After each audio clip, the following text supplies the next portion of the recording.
typically, and how we say, oh, you need a master's degree to do this job. But like when someone doesn't have the master's degree but has 6, 7, 10 years of experience, we don't hire that person because they don't have the credentials that are, that are valued in the field, which I think is absurd. Well, I mean, one of the things that frustrates me is like I can think of being in hiring committees and both at a community college and at a 4-year institution in this idea of like, well, like they don't know, they don't have experience in the CC, in the community college. So it's like, yeah, they've been in a 4-year, like they worked in a 4-year, but they don't have experience in the community college. Or like, they've done this work in nonprofit, but they haven't done it at they haven't done it at a liberal arts institution. It's like, man, who gives a shit? Like, they actually have experience doing these things. Right. Why are you trying to why are you attempting to arbitrarily elevate what's needed when that's not really what's needed? There's always going to be a learning curve. 2 weeks they'll be like, oh, okay, this is how we do things here. Right. I'm just adapting this to the setting. And I always feel like my rebuttal to that is, what about higher ed specifically makes you think it's working? That you are so resistant to bringing in someone who has a different educational or experiential background. What about this institution of education because it makes still you exists? Feel like we're doing okay? Yeah. Like, why do you think that? And if you think that, we need to have a different conversation.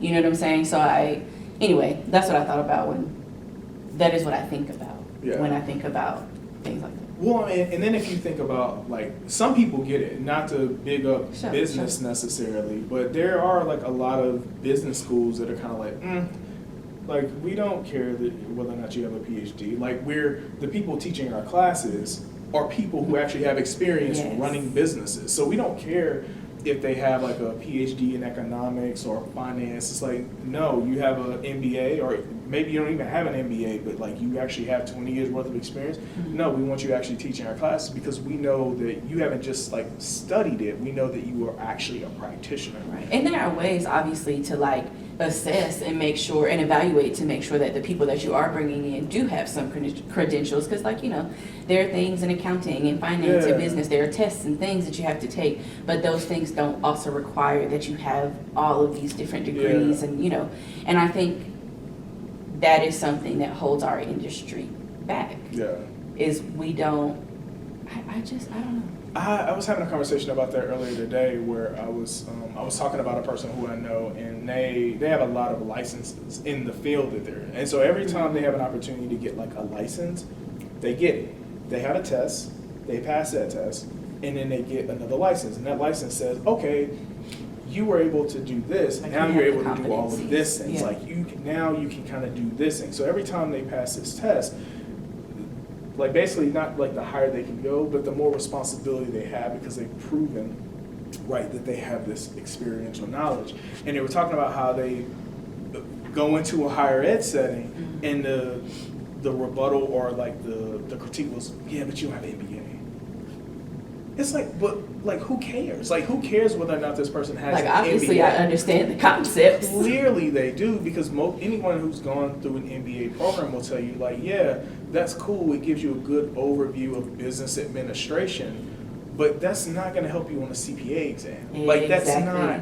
There's certain things that it just doesn't translate to. It's a great general basis of understanding, but it doesn't actually help you in specific fields. And this person is like, no, I actually have experience doing many of the same things that you learn about in an MBA program, but I also have this really high level competence. But it was just this, well, you don't have an MBA. It's kind of odd too, because like artistically, like everything related to art forms and everything like that, that's the way it's been for us for years. Like it's always been, it's not about what kind of degree you have, it's about what you can do with what you know already. Yeah. And it's kind of funny that it's always been like that for artists. Why isn't it for everything though? Because I feel like that's the most simplest, the most like tangible way of thinking about anything. It's not like I can read books all day. Like if I want to be a doctor, I can read books all day. Yes. But if I get into the operating room and I freeze, that's not going to help me. No one. That's not going to help anybody. Because people want you to like experience the same things that they've experienced, and they want you, for lack of a better phrase, they want you to suffer the same way they did. It's the haze. Yeah. It's a haze. I had to do it, so you got to do it. And I think there's also, like, historically speaking, look at what fields are the ones that are held to this like super strict, rigorous, like educational expectation. There isn't, like, no shade or anything, but like for folks who have money. All the shade. No, all but the I'm shade. saying, like, for folks who have money, they're not putting it into artist education. They're not putting it into music education. They have no interest. There's no money in that for them.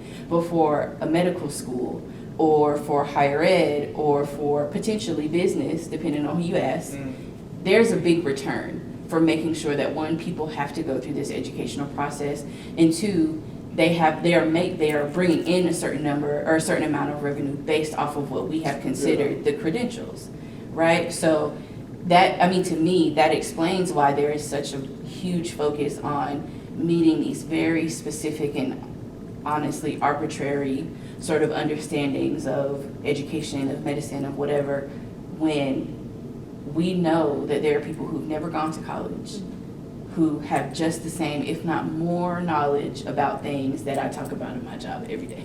Yeah. Every day. Like, did I talk about the Flexner report last time? I feel like I remember Yeah. you mentioning. Oh, well, I won't go into it. Yeah. As someone that looks at the videos, yes, you did. Okay, great. Then I will bring it back up. But that's what I thought about. Yeah, and I think that also has a lot to do with like why, like at least with kind of student affairs work, why it's looked at in the way that it's looked at, because it is, I think there's this perception of like, like anyone can do your job. Like, It breeds self-doubt and stuff. say what? It like breeds self-doubt. What do you mean?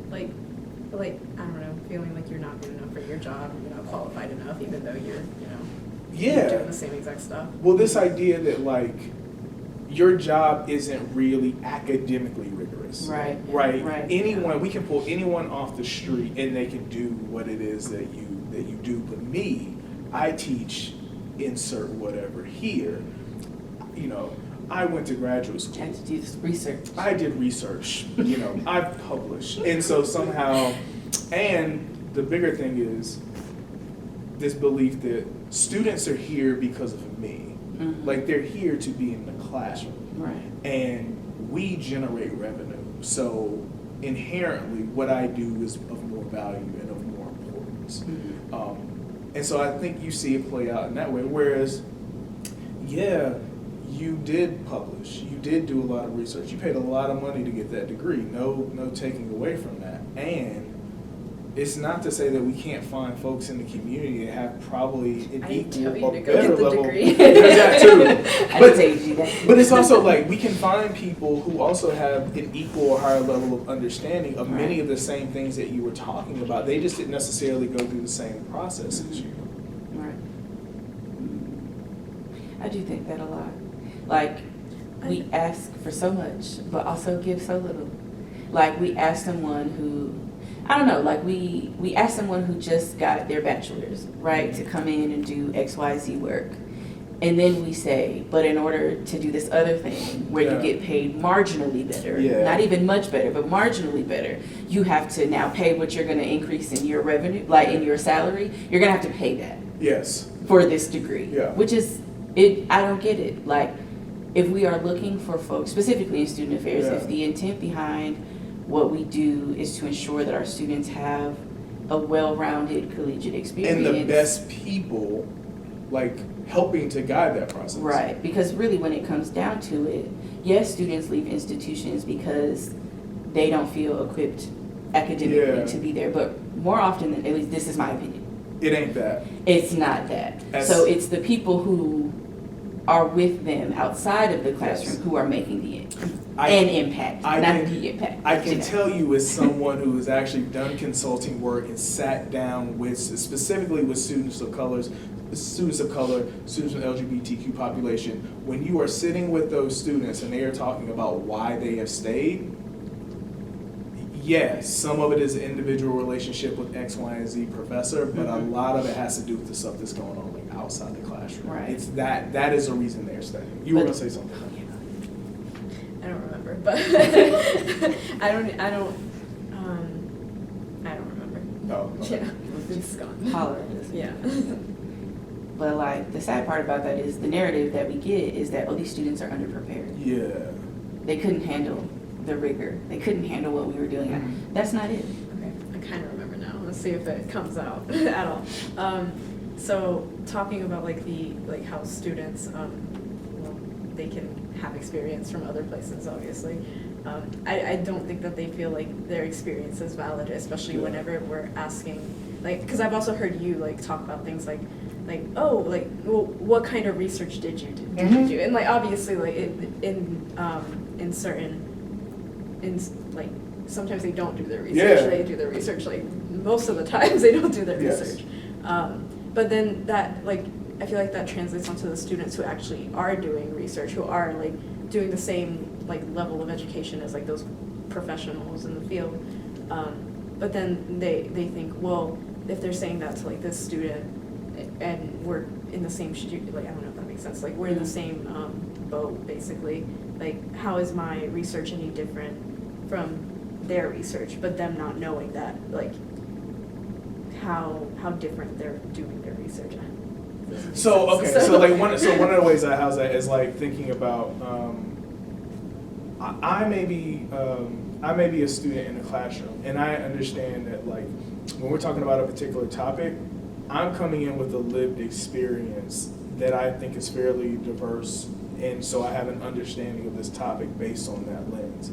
The person who is teaching me, who's gone to school and studied this for 5 years, 10 years, published on it, whatever, yeah, they may have gone through it in the traditional way. There still can be skewed because if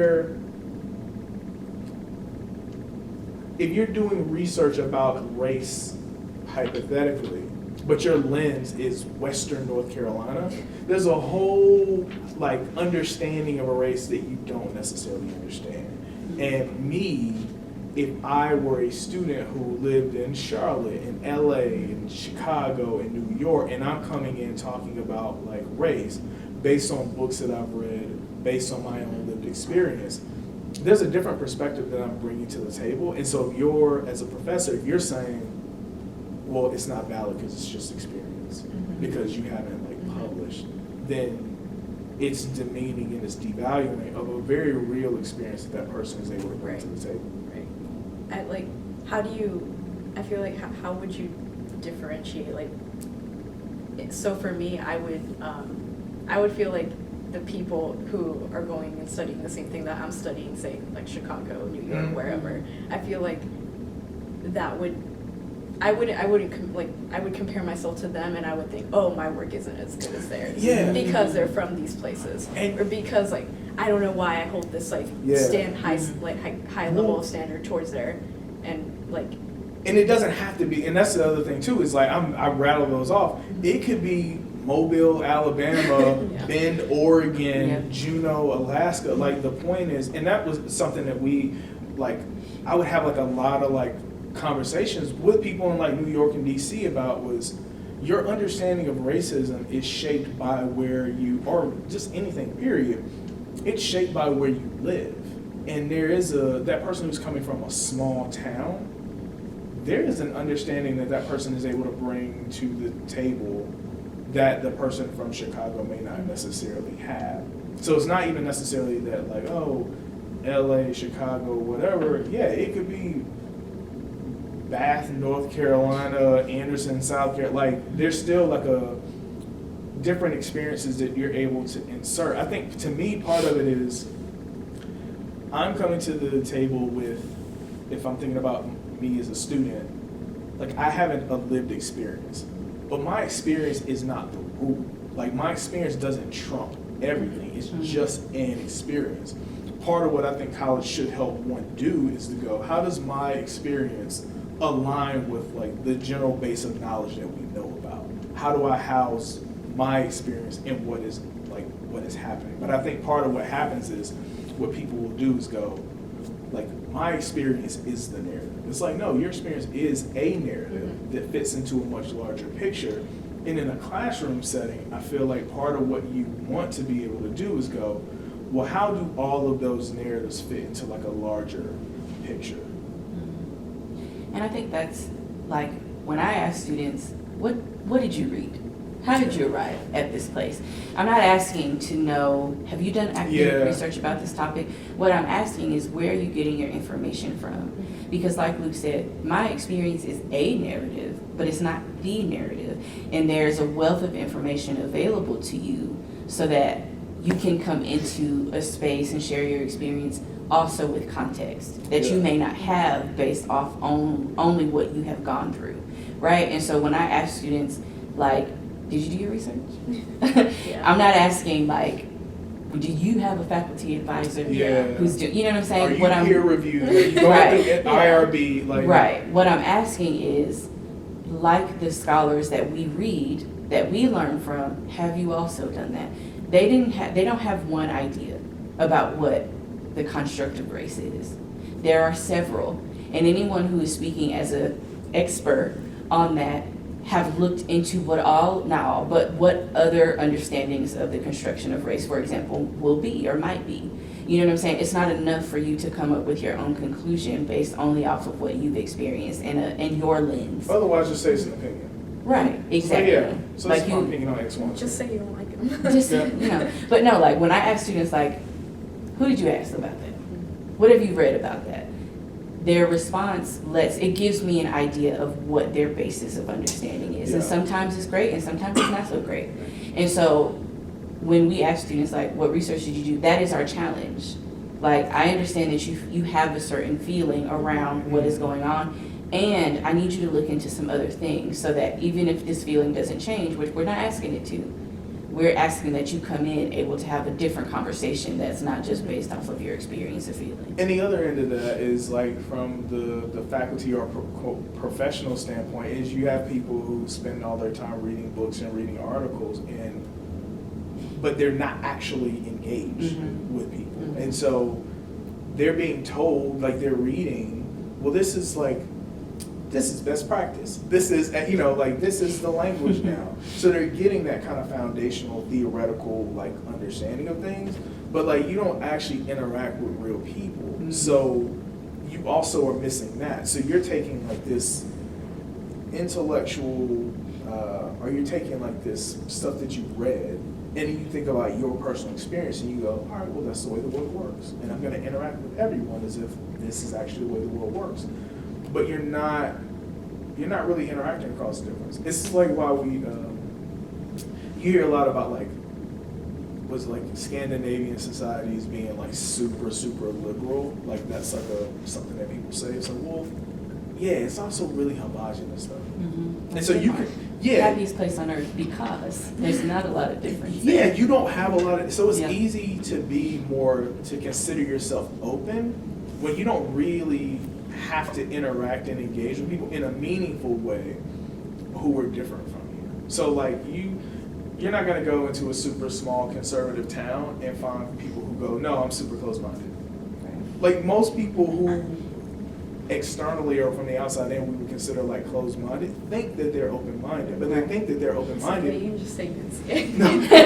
I mean, but you see it everywhere. Yeah, but and then it plays out here. So, like, to me, I would say UNC Asheville is closed-minded and liberal as a place out east that is closed-minded and conservative. And I don't think that people necessarily, like, but they think that they're liberal. They think that they are actually open-minded, and they're really not, because when confronted with someone who has a value system that's fundamentally different, you see how people, like, engage with them. And I think, like, the thing that I consider a lot is, what is the consequence of that? Like, what is the consequence of that limited view? Like, when you think, oh, I know, this is it. This is how the world operates.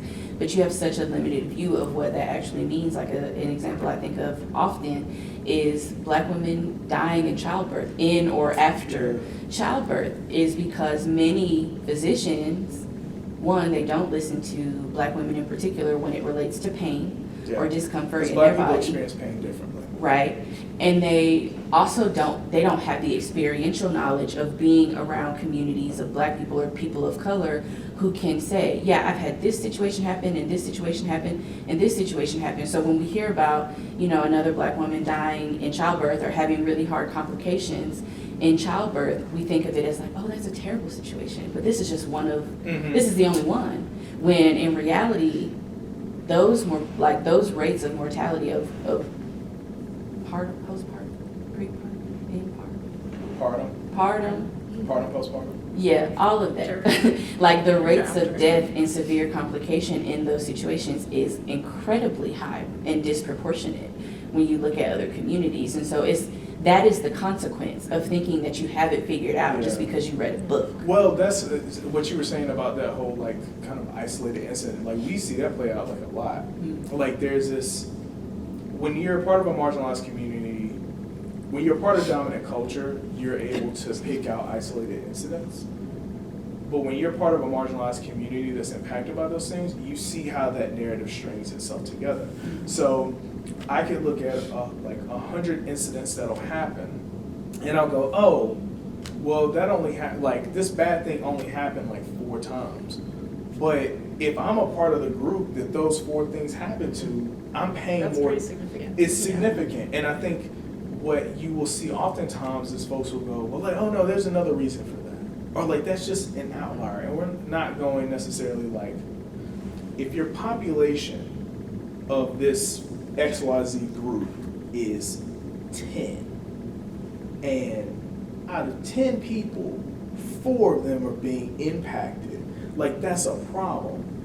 That's equal to 40% of the remaining 90. The math on that doesn't, but you get what I'm saying. So for me, I'm looking at that as like, well, 40% of people who look like me are being impacted by this thing, but you're able to go, well, like, nah, it's just like, it was like 4 instances. And so part of it is getting people to understand, like, nah, we're experiencing this in a really different way, and you have to, if you genuinely want to make improvements and you want to do things, you have to understand how I'm actually experiencing this. And you're not going to get that from a book.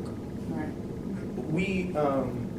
I would run into this a lot when we would talk about like doing campus climate surveys and then going back over and looking at the data. I would sit with people, not here, but I would sit with people at other institutions in institutional research, and you would hear like, well, we don't have a lot of cases of XYZ, or, you know, it's a small percentage of people who were complaining about whatever. Mhm. And then my pushback would always be, well, it's a small percentage of what percentage? Of a small percentage. Yeah, like it's a small percentage, but it's a large percentage of the actual population that is being impacted. And so it's easy to kind of sit back from a dominant culture perspective and dismiss it. But for those people who were impacted by it, that's a really big thing. And then if you want to wonder why you don't have a larger percentage of people from that group, like that's why. It's because when they do have issues or concerns, like they're easily dismissed. Right. And that's the consequence. Then we can say, we can say that the narrative is they exited the institution because academics. So yeah, maybe they weren't performing well in their classes, but what's the context behind that? Mhm. If this percentage of this small percentage of Yes. students have experienced this, we can't say that these things cause each other, but they are 2 things that you have to look at when you're trying to figure out how do we fix this problem. The only way you're going to notice the problem is if you're looking at the right information. Yeah, and if you're waiting for it to get to a statistically significant number before you do anything, that's never going to happen.